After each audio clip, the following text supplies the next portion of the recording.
Hello everyone, my name is Mahesh Pandurang. I am from Dnyanshree Institute of Engineering and Technology, Sajjangarh, Satara.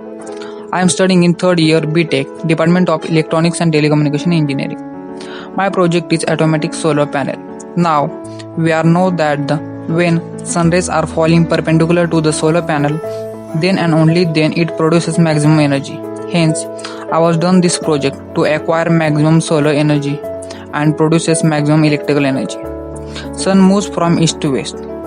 With respect to sun, surface of solar panel moves perpendicular to sun. This panel rotates 360 degree in 24 hours. Means it rotates 15 degree in 1 hour.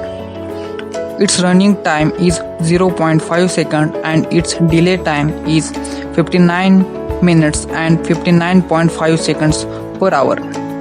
Advantages of this project are 1. Panel rotates with respect to sun.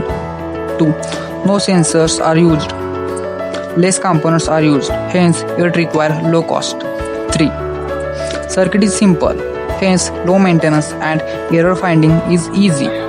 Future scope is with the use of this technique we can increase the efficiency of solar power plant.